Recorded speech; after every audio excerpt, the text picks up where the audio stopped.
What's up guys, my name is Hershey, and in this video we are going to be covering weapon presets, tips, and tricks. To start out, we're going to do it as if you're building a brand new gun, you don't have one in your inventory, and you basically need to build it from the ground up. So we're going to go ahead and go into SMGs. Let's go ahead and choose this 45 ACP vector, open up a preset. We do have one in our inventory, but for the first tip and trick, I'm actually going to close this out and click into find parts. We want to come up here to the top and uncheck owner type traders. This is going to show the lowest available price for each component of the gun dependent on the flea market and your traders. So if the trader is the cheapest price, it will still show the trader. If the trader is not the cheapest price, then it will show whatever the cheapest price on the flea market is. That's going to lead us into tip number 2. When you are building a new gun, you want to make sure that you only buy the gun. The gun is already going to have all of these components generally on it, especially if you buy it from the trader. Doing a purchase all at this point would make you buy, in this case, 7 unnecessary parts. If it doesn't have 100% durability, you can always right click, filter by item, and then come into the actual flea market screen to see if there's one that does have 100% durability that still sells for less than what the trader will sell it to you for. This will be dependent also on your loyalty level, so I do have my traders maxed out just for reference, but as we can see, we have one for 88,000 here if we need it. We already have one in our inventory, so we're not going to worry about it in this case. So we're going to press escape, and it's going to take us back to our weapon preset screen. Now we're going to go ahead and select it to start building off the base preset. The next tip we're going to be covering is the ability to actually move the stat box around. So in a general circumstance, if you opened up the stat box and then you went to edit something, you can see the stat box covers it. So what we're going to do is we can leave this open, and we're going to drag the top of the box over to the middle of our gun. This way it does not interfere as we continue to try out different things for the gun and adjust. Now that we know that we can move the stat box around anywhere on the screen, something I highly suggest if you don't already do it and you are unfamiliar with how different attachments adjust the stats for your gun, leave the stat box open, and as you are going through editing your gun, kind of hover over each piece and see how it's going to adjust your gun's stats. This is extremely helpful for new players or intermediate players that don't know which pieces are best for them to use, or they're really trying to min-max a gun.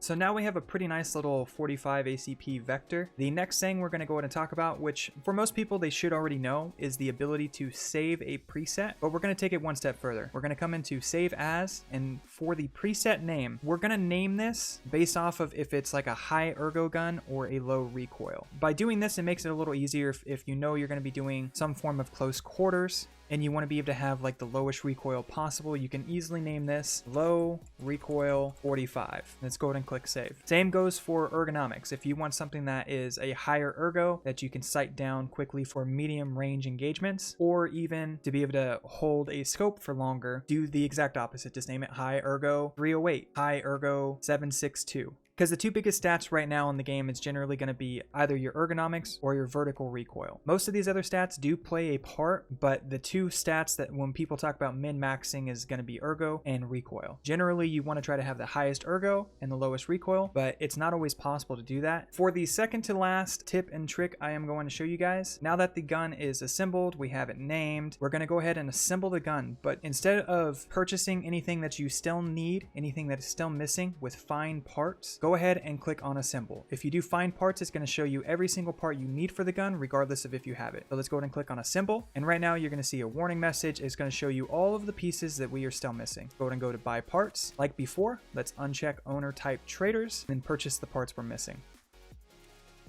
The last thing I'm going to show you is actually a trick you can use when you get the space error for not having enough stash space to assemble the gun. So we're going to assemble the gun. Obviously, we're going to get the error from here. Go ahead and press tab. Come in here. Let's move the gun. Now press escape. And now we're going to be back on the weapon preset screen where we can safely assemble our gun. We go back and press tab. You can see that the vector is fully assembled, and we didn't have to worry about going through the menus and having to reopen our preset to get back to that. That's going to be it for this video, guys. I really do hope you found these tips and tricks helpful for how to efficiently and effectively use your weapon presets tab. If you guys did find this video helpful, make sure to go ahead and like this video and consider subscribing to the channel. Check out some of the other content on the channel as well. As always, thanks again for watching, and I'll see you guys next time.